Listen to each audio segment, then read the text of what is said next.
Okay, real jobs. Hey, Bill, I'm 35. All right? Not old, I'm not young. Just sort of hanging there in limbo. Too old to go to a club.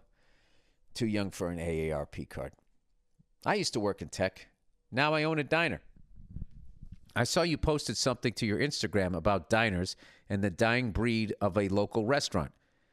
Oh, yeah, there was this whole thing about how diners were, during COVID, got hit really hard. And these guys were talking about what it takes to run a diner, which is really interesting to me because it looks easy. You know?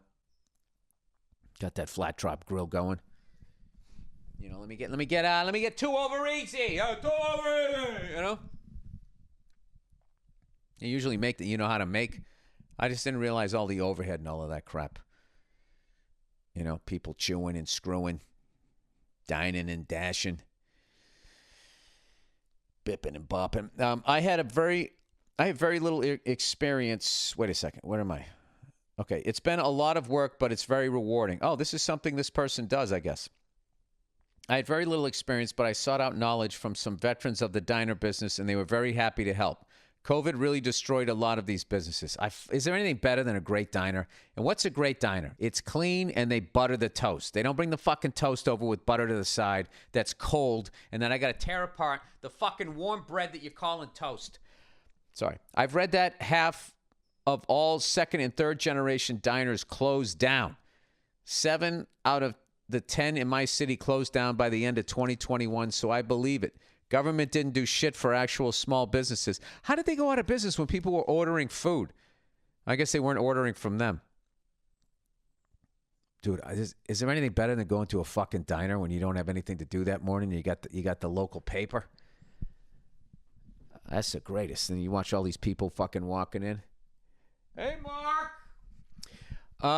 Government didn't do shit for actual small businesses. The loans were exploited by big companies, and the math never added up in terms of the damage done versus the money they gave out. I really hope another wave of hipsters come back around and start bringing the old stuff back so you have somewhere to drink your root beer float, you dandy. Yeah, so do I. Oh, what a surprise. Big companies taking advantage of money being handed out by the government.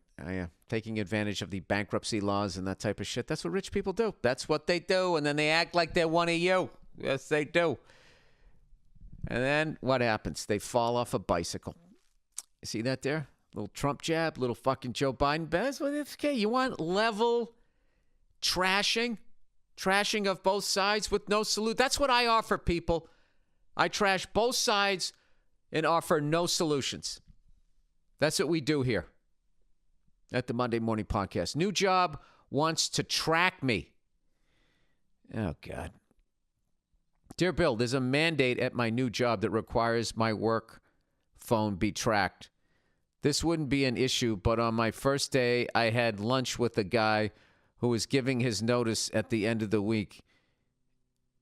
He wasn't too disgruntled. I asked him why he was going to leave, and he told me with a straight face that the company overstepped some bounds.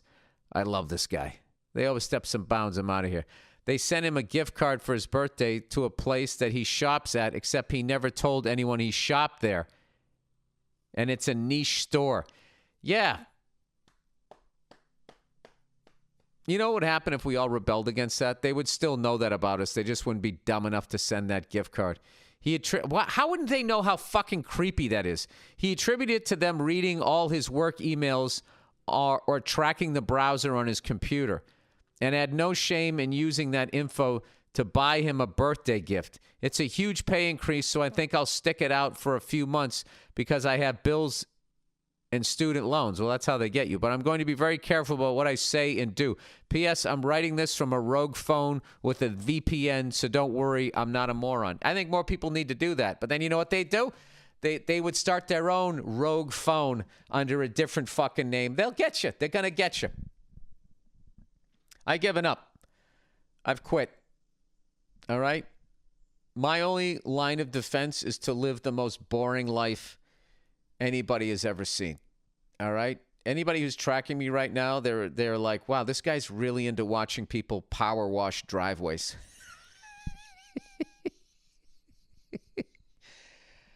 It's not all that. And then every once in a while, there's a porno thrown in there. Like, where the fuck did that come from? New segment idea, lifestyles. Dear Bill the Trill, you've talked a lot about different ways of living and what the benefits are to different location. I'd like to propose a new segment about the lesser discussed, more specific ways of life and during different time periods. Firstly, for this potential segment, I'd like to suggest river life as a very interesting way to go. River life. In a van down by the river like the Chris Farley bit? More specifically, in the 1800s, I recently saw a photo of a home on a river that was used frequently for travel and trade.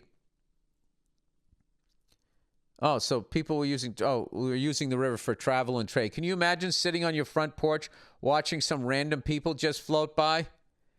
Yeah, wondering if they didn't kill somebody in a different state. That's pretty wild, man. Of course, I'd have a musket ready to go. But you're also talking like time travel, because I don't think anybody uses a river. It's like a bunch of fur trappers going up and down the fucking Allegheny. Of course, I'd have a musket ready to go. It'd be great to have long days of sitting along a steady current. Thoughts on river life? My question would be, how do you pay your bills? Because there's a way to do river life where you don't pay anything. You just have to be... Well, wait. It's a river. It's not like you're on a lake.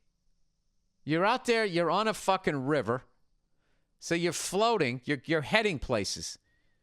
What happens when your foundation is too deep for like the fucking white water and all of that? I gotta learn more about river life. Or is your house anchored?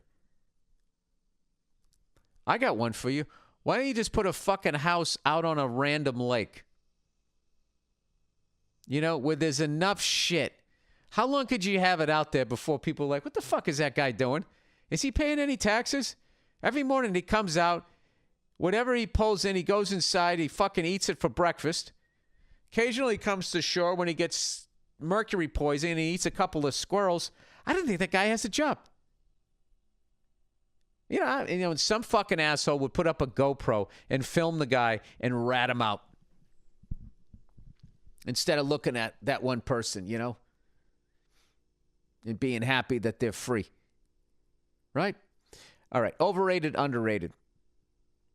I will tell you, though, I have like an unbelievable urge to live in the middle of nowhere. If it wasn't for the racist morons that you run into out there, I would do it in a second. But I can't move an interracial family into the middle of fucking nowhere. I mean, I just started a Netflix series if I did that. All right.